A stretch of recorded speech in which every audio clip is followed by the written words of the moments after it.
नमस्कार जी दोस्तों, कैसे हैं आप। मैं रविकांत मित्र पाठी, एडमिनिस्ट्रेटिव ऑफिसर, लेक्चरर हिंदी, युग निर्माण इंटरमीडिएट कॉलेज देवरिया, खास देवरिया, एक बार फिर आपके सामने हूं। और वही पुराना टॉपिक 8वां पार्ट जो हम लोग पढ़ रहे थे पद्य खंड से, यानी यूपी बोर्ड कक्षा 12 के जो भी बच्चे हैं जो हिंदी पढ़ते हैं, इसमें हिंदी के पद्य खंड का 8वां पार्ट हम लोग पढ़ रहे थे, महादेवी वर्मा जी के द्वारा लिखा हुआ। और इस पार्ट से यह जो तीसरा खंड है यानी गीत क्रमांक 3 आज हम लोग यहाँ पे पढ़ेंगे, मैं नीर भरी दुख की बदली। इसके पहले के दो वीडियोस में मैंने कंटिन्यूअसली जाग तुझको दूर जाना और पंथ होने दो अपरिचित प्राण रहने दो अकेला, इन दोनों गीतों के वीडियोस पूरी व्याख्या के साथ हमने बनाए हैं। आप हमारे वीडियोस को देख सकते हैं। और आइए आज शुरू करते हैं। जो तीसरा गीत है आज हमारा इस चैप्टर का, मैं नीर भरी दुख की बदली। महादेवी वर्मा जी छायावाद के प्रमुख स्तंभ और स्त्री की करुणा का बहुत ही अच्छा, सुंदर और सारगर्भित वर्णन उन्होंने इस गीत में किया है। यूँ कहें कि इसके पहले के जो गीत थे ना, वो वीर रस से परिपूर्ण थे, ओज से परिपूर्ण थे। लेकिन वर्तमान का यह जो हमारा गीत है ना, जो तीसरा पॉइंट, मैं नीर भरी दुख की बदली, हमारे समाज में व्याप्त जो स्त्रियों की जो यूँ कह लें, शब्द प्रयोग करने में तो दिक्कत हो रही है, दुर्दशा, जो स्त्रियों की सामाजिक स्थिति है, या यूं कहें हमारे जो पुरुष प्रधान समाज के द्वारा स्त्रियों की जो दुर्दशा हो रही है ना, इसको आधार बना करके, केंद्र बना करके महादेवी वर्मा ने स्त्री की करुणा का, स्त्री के माया का और स्त्री की क्षमता का बहुत ही सुंदर वर्णन इस गीत में किया है। आइए बिना किसी भूमिका के, बिना कोई समय इन्वेस्ट किए हम लोग शुरू करते हैं। वीडियो फालतू का लंबा ना हो, लेकिन हाँ रिक्वेस्ट जरूर है कि हमारे वीडियो को प्लीज़ लाइक जरूर कर लीजिएगा। अगर आपके मन में कोई क्वेश्चन बनता हो, कोई रस छंद अलंकार से संबंधित या किसी शब्द का मतलब नहीं समझ में आता है, तो उसको आप हमारे कमेंट बॉक्स में जरूर डाल दीजिएगा। मैं उसको एज सून एज पॉसिबल जवाब देने की कोशिश करूंगा। और चैनल को हमारे सब्सक्राइब जरूर कर लीजिएगा। जो लोग भी पहली बार हमारे चैनल पे आए हुए हैं, रविकांत मित्र पाठी के, मैं हिंदी के लिए कक्षा 9 से लेकर कक्षा 12 तक का पूरा सिलेबस में डे बाय डे आपके साथ अपलोड कर रहा हूँ। तो प्लीज़ हमारे चैनल को सब्सक्राइब कर लीजिएगा और जो भी बेल आइकन दिखता है बगल में घंटी, उसको 10 बजा दीजिएगा, ताकि जब भी मैं कोई नया वीडियो अपलोड करूं तो उसका जो नोटिफिकेशन है वो सबसे पहले आपके पास पहुंचे। तो आइए, जो लोग भी हमारे साथ जुड़े हुए हैं सभी का स्वागत करते हैं, सभी का अभिनंदन करते हैं और शुरू करते हैं अपने चैप्टर को। कहती है महादेवी वर्मा, मैं नीर भरी दुख की बदली, रूपक अलंकार ले लिया, दुख की बदली, दुख की बदली हूं। लेकिन कैसी दुख की बदली हूं? नीर भरी हुई। नीर का मतलब पानी, पानी का तात्पर्य, पानी का तात्पर्य यहां पे लिया गया है दया, करुणा, माया। यानी मैं दुख की बदली हूं, मैं एक ऐसी बदली हूं। बदली का तात्पर्य होता है बादल। कौन सा बादल? घना बादल, बरसात के समय का काला छाया देने वाला बादल। मैं दुख की बदली हूं। कैसी दुख की बदली हूं? जो नीर भरी हुई हो, जिसमें दया और करुणा का जल भरा हुआ है। यानी मैं एक ऐसी बदली हूं इस आसमान की जिसमें दया और करुणा का जल भरा हुआ है। मैं दुख की बदली हूं, यानी एक ऐसी बदली हूं जो दुख का प्रतीक मानी जाएगी, जो सुख का प्रतीक नहीं मानी जा सकती। दरअसल बात यह है ना कि जब बादल आकाश में उमड़ते हैं ना, तो लोग आनंदित हो जाया करते हैं। लेकिन कौन?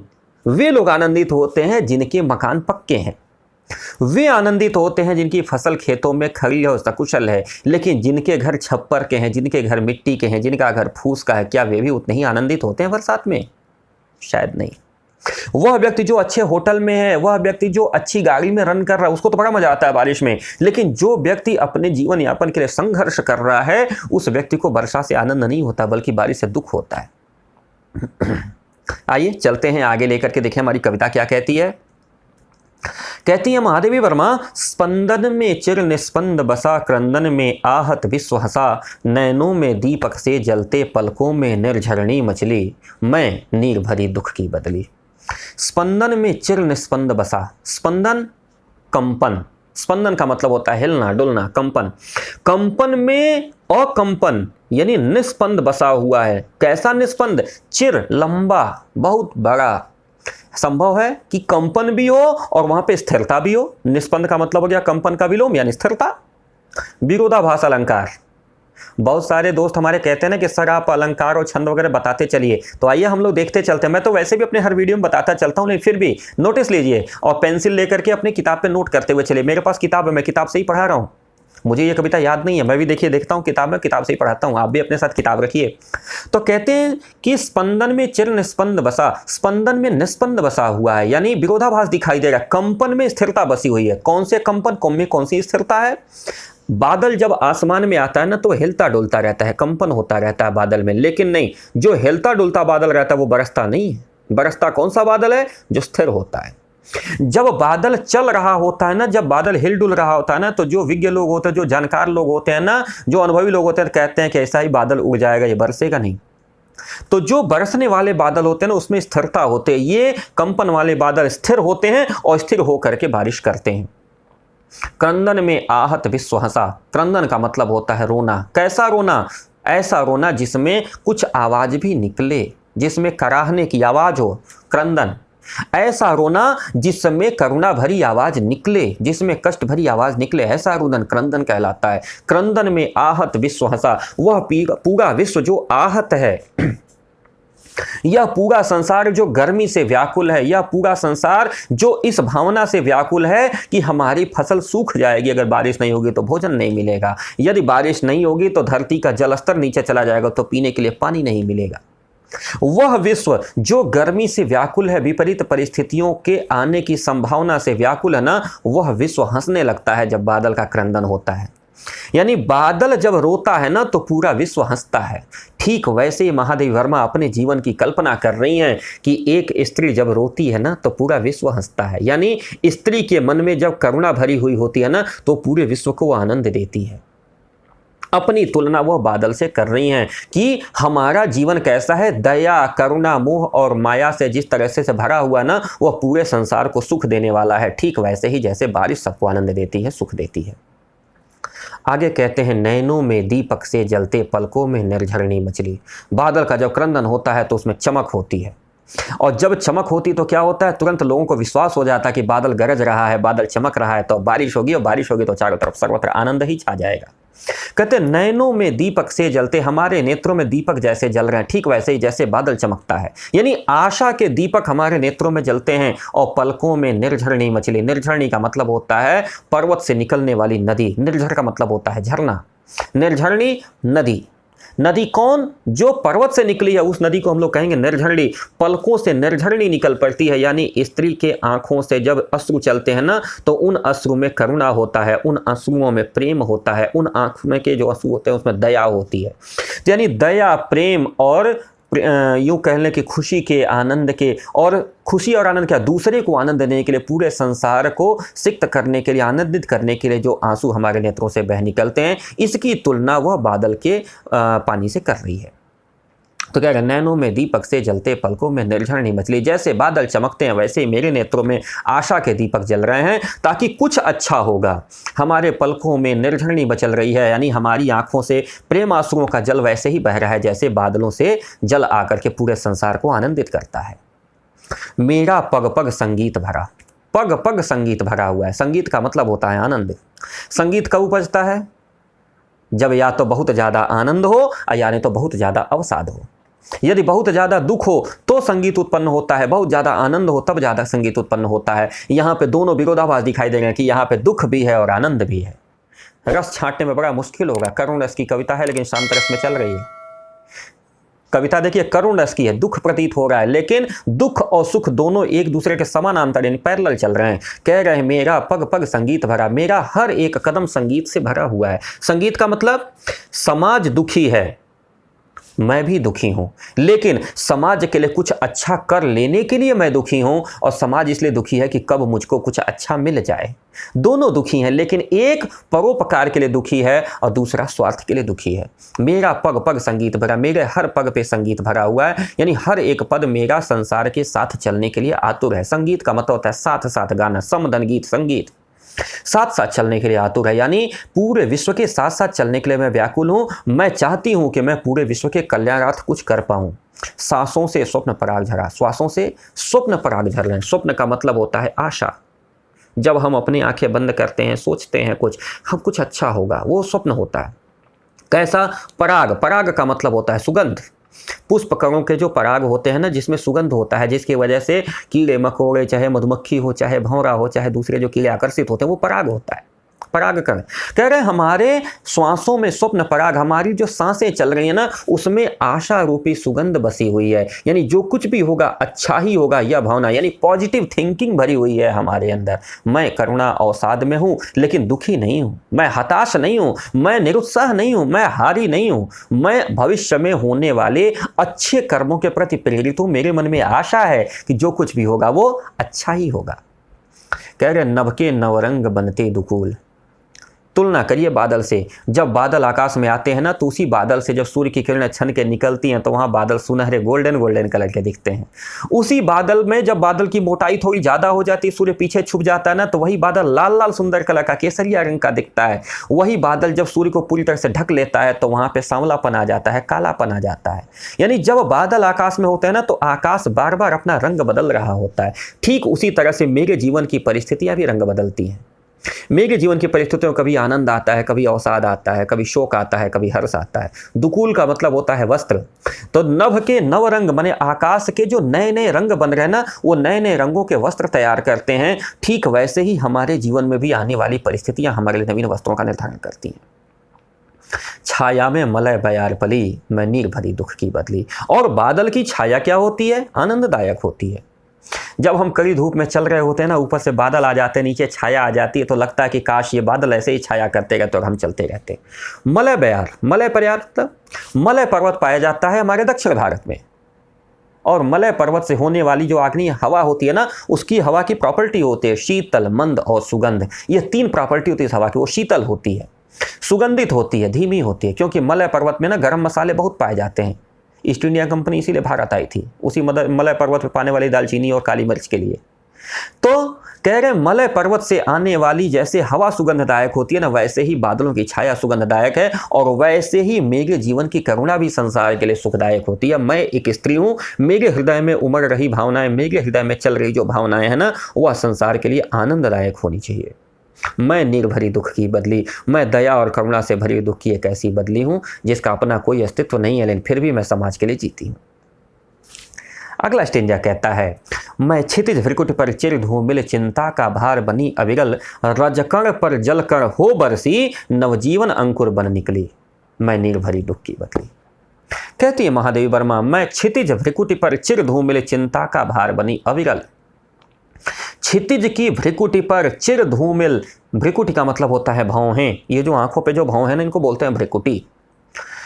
किस पे? क्षितिज भ्रिकुटी पे। क्षितिज का मतलब होता है जहां पे धरती और आकाश मिले हुए दिखाई देते हैं, वो सुदूर का क्षेत्र जहां पे धरती और आकाश मिले हुए दिखाई देना, उनको बोलते हैं क्षितिज। क्षिति मतलब होता है धरती, क्षितिज मतलब हो गया धरती से उत्पन्न, यानी इस आकाश को धरती से उत्पन्न माना गया है साहित्य में, तो कहते हैं क्षिति से उत्पन्न है क्षितिज। जहां पे धरती और आकाश एकदम मिला हुआ दिखाई देता वो है क्षितिज। कहते हैं मैं क्षितिज, कौन सा क्षितिज? भ्रिकुटी रूपी क्षितिज। यानी यह जो संसार का जो आकाश है ना, वो धरती पे जहां जाके चिपका हुआ मिलता है, धूमिल मानी वो कैसा दिखता है? ब्लर दिखता है, एकदम क्लियर नहीं दिखता है। धूमिल का मतलब होता है जिसमें धूम हो, यानी धुआं जैसा, यानी हल्का दिखता है, स्पष्ट नहीं दिखता, साफ नहीं दिखता। धूमिल का मतलब हो गया बहुत साफ नहीं दिखता, वो ऐसा दिखता है जैसे धुएं के बीच से देख रहे हो, मतलब ब्लर दिखता है। चिंता का भार बनी अविरल, चिंता का भार जैसे बादल आकाश में भारी होता है। बादल में जब जल भरा होता है ना, जब बादल जल को अपने अंदर सोखे हुए होता है ना, तो बादल भारी रहता है। और जब मनुष्य के ऊपर चिंता रहती है ना, तो चिंता भी माथे पे भारी पड़ी रहती है। अगर हम किसी चीज़ के बारे में सोच रहे होते हैं, किसी चीज़ के बारे में अवसाद में होते हैं, किसी चीज़ के बारे में बहुत चिंतित होते हैं ना, तो हमारे मस्तिष्क पे एक अलग तरीके का भार, एक बोझ पड़ा रहता है। ठीक वैसे ही जैसे बादल इस आकाश रूपी क्षितिज पे बोझ पड़ा हुआ है। तो कह रहे जैसे बादल इस क्षितिज पे बोझ है, वैसे ही संसार का जो दुख है, संसार की जो चिंताएं हैं ना, वो मेरे भ्रिकुटी पर बोझ पड़ी हुई हैं। दोनों को एक दूसरे के साथ आत्मसात करते हुए चल रही हैं। चिंता का भार बनी अविरल, अविरल का मतलब होता है सघन, विरल का मतलब होता है दूर दूर, अविरल का मतलब होता है नजदीक नजदीक, एकदम घना, एकदम फुल डेंस, यानी बहुत ज्यादा वजनी, बहुत ज्यादा भारी। चिंता का भार मेरे माथे पे है, ठीक वैसे ही जैसे बादल रूपी पानी का भार आकाश के माथे पे है। और यदि यह बादल बरस जाए, यानी जो चिंता है यदि वो आंसू बन के बस जाए, तो शरीर हल्का हो जाता है, मन हल्का हो जाता है। जब आदमी दुखी होता है ना, तो थोड़ा रो लेता है, जैसे ही रो लेता है ना, तो मन हल्का हो जाता है। कह रही हैं जैसे बादल बरस जाता है तो आकाश हल्का हो जाता है, वैसे ही मेरे नेत्रों से अगर जल बह जाता है तो मैं हल्की हो जाती हूँ। तो ये कैसे परिस्थिति बनती है? करें, रज कण पर जल कण हो बरसी। रज कण धूल के कण, रज कण मतलब होता है धूल, मिट्टी, और उस पर जल कण हो बरसी, यानी बादल के कण जो है उसमें बरस पड़ते हैं। कैसे? जल के कण, बादल में जल होता है। यानी जैसे ही भूमि पे जल कण यानी बादल, बारिश हो जाती है, पानी बरस जाता है, तो क्या होता है? नव जीवन अंकुर बन निकली, तो नवीन सृष्टि का निर्माण शुरू हो जाता है, नए नए विचारों का जन्म होने लगता है, नई नई चीजें उभर के आने लगती हैं। जैसे बारिश हो जाती है तो नया नया अंकुर धरती में से निकलने लगता है, ऐसी ऐसी चीजें जो धरती के गर्भ में छुपी हुई थी वो पैदा होने लगती हैं, वो जन्म लेने लगती हैं। वैसे ही जब चिंता रूपी भार जैसे ही माथे पर से हल्का होता है, गिरता है, आंसू के रूप में निकल जाता है ना, तो मस्तिष्क में भी नए नए विचार जन्म लेने लगते हैं, और वे विचार लोकोपकार होते हैं, जन कल्याणकारी होते हैं, लोगों के लाभ के लिए होते हैं। आगे महादेवी वर्मा अपनी स्थिति का आकलन करते हुए कहती हैं, संदेश देती हैं समाज को कि पथ को न मलिन करता आना, पद चिन्ह न दे जाता जाना, सुधि मेरे आगम की जग में सुख की सिहरन हो अंत खिली, मैं निर्भरी दुख की बदली। मैं निर्भरी दुख की बदली तो हूँ, लेकिन आपसे आह्वान करती हूँ क्या कि पथ को न मलिन करता आना, अपने रास्ते को मलिन करते हुए मत जाना। क्यों? क्योंकि तुम नाशपथ पे हो। पिछली कविता में हम लोगों ने पढ़ा था, पर तुझे है नाशपथ पर चिन्ह अपने छोड़ जाना, जाग तुझको दूर जाना। याद आया? कहीं ये नाशपथ है जिस पे तुम चल रहे हो ना, ये अमरत्व का पथ नहीं है। अगर तुम्हें मानव जीवन मिला है ना, तो ये मानव जीवन सदा सर्वदा रहने वाला नहीं है। एक निश्चित समय के बाद ये मानव जीवन समाप्त होगा। लेकिन तुम अपने पीछे कोई ऐसा जगह मत छोड़ना जिससे तुमको कोई कलंकित कहे। यह बादल काला होता है, काला रंग कलंक का होता है। यह बादल आसमान में आता है, अपना काम करता है, लेकिन फिर जैसे ही आसमान से बाहर निकलता है ना, आसमान को पूरी तरह साफ स्वच्छ करके जाता है। जैसा आकाश था वैसा इसको छोड़ के जाता है। तुम्हें भी वही करना। जिस रास्ते से तुम आए हो ना, अपना काम करना और अपना काम करके निकल जाना है। इस धरती को, इस संसार को वैसे ही स्वच्छ और साफ छोड़ के जाना है जैसा तुम्हें मिला था। पथ को न मलिन करता आना, अपने रास्ते को गंदा छोड़ के मत जाना। और आगे कहती हैं पद चिन्ह न दे जाता जाना, और अपने पद के चिन्हों को छोड़ के मत जाना। कौन से पद चिन्ह? नकारात्मक, सकारात्मक की बात नहीं करती। नकारात्मक पद चिन्ह, ऐसी चीजें जो लोगों के जीवन में दोबारा अवसाद फैला दें, ऐसी चीजें जो दूसरे लोगों को दुखी कर दें, ऐसी चीजें जो दूसरों को परेशान कर दें, ऐसी चीजें रास्ते में छोड़ के मत जाना। आगे कहते हैं सुधि मेरे आगम की जग में, मेरे आगम की सुधि जग में, माने सुधि का मतलब होता है जानकारी। सुधि का मतलब जानकारी। मेरे आगम की जग में क्या हुआ? सुख की सिहरन हो अंत खुली। सुख से सिहरन यानी जब कभी व्यक्ति को बहुत आनंद आता है ना, तो रोए खड़े हो जाते हैं, शरीर में हल्का कंपन होने लगता है, वाइब्रेशन आने लगता है। सुख की सिहरन हो अंत खिली, और अंत खिलखिला जाता है। कैसे? मेरे आगम की सुन करके। जैसे ही किसी व्यक्ति को पता चलता है ना कि जब मेरे जीवन में कुछ अच्छा होने वाला है, या अमुक व्यक्ति से मेरी भेंट हो गई है, अब सब कुछ ठीक हो जाएगा, तो उसके शरीर में जो है रोमावली पुलकित हो जाती है, उसके शरीर के रोए खड़े हो जाते हैं। कह रही है मेरे आगम से, मेरे आने से इस संसार को ऐसा अनुभव होना चाहिए कि सब कुछ आनंददायक होना है। जैसे बादल जैसे ही आकाश में दिखते हैं तो धरती के लोगों के मन में प्रसन्नता फैल जाती है कि बादल आकाश में आ गए हैं तो बारिश होगी, और बारिश होगी तो धरती पुष्पित और पल्लवित हो जाएगी। तो ये जो आनंद की जो सिहरन है ना, वो तुम्हारे भी आने से दिखनी चाहिए। यदि तुम संसार में आए हो तो संसार के लोगों को यह अनुभव होना चाहिए कि तुम आए हो तो आनंद ही फैलेगा। ये फिलोसॉफिक कविता है। देखिए मैं भावार्थ ही पकड़ के चल रहा हूं, अर्थ निकालेंगे तो मुश्किल होगा, भावार्थ से ही लेके आपको चलना पड़ेगा। और आगे कहते हैं विस्तृत नभ का कोई कोना, मेरा न कभी अपना होना, परिचय इतना इतिहास यही, उमरी कल थी मिट आज चली। कहते हैं विस्तृत नभ का कोई कोना, इतना बड़ा आसमान है। आसमान को शून्य कहते हैं, आसमान को असीम कहते हैं, जिसकी सीमा नहीं हो, पता नहीं चलता इस किनारे से चल के उस किनारे तक कहां तक जाएगा। उस आसमान में बादल के लिए कहीं कोई जगह होती है क्या? बादल आता है, उसी आसमान में आता है, रहता है, वहां से चला जाता है। इतना बड़ा आसमान भी बादल के लिए कोई जगह निर्धारित नहीं कर पाता। यह असीम संसार भी मेरे जैसे व्यक्ति के लिए अपना स्थान निर्धारित नहीं कर पाता।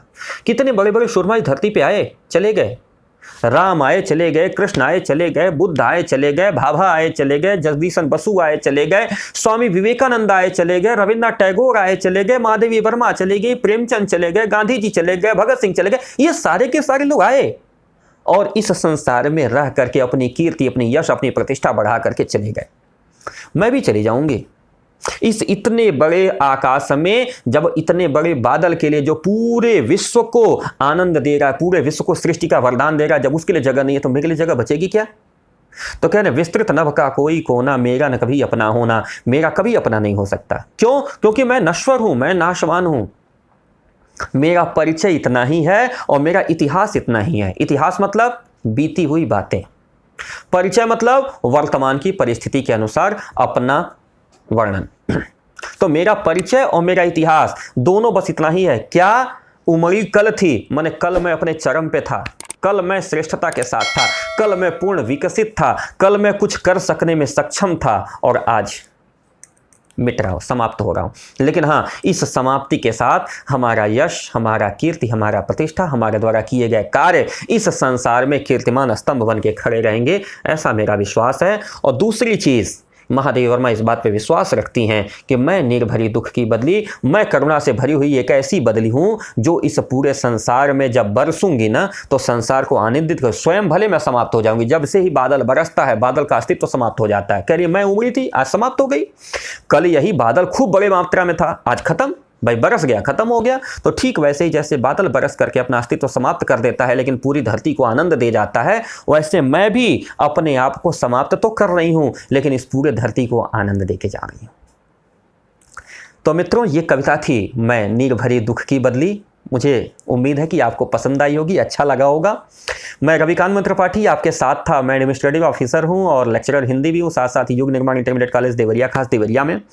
और मैं उन सभी बच्चों का स्वागत करता हूं जो बहुत सारे बच्चे मेरे साथ यूट्यूब पे जुड़े हुए हैं, और मैं नाम तो नहीं ले सकता वीडियोस में, लेकिन बहुत सारे बच्चे, मुझे लगता है कि करीब 15-20 ऐसे स्टूडेंट्स हैं मेरे, वो लगातार मेरे साथ व्हाट्सएप पे जुड़े हुए हैं। वो अपने क्वेश्चंस वगैरह करके मुझे भेजते हैं। मुझे जैसे टाइम मिलता मैं चेक करके उनको बताता भी हूं, उनको गाइड भी करता हूं।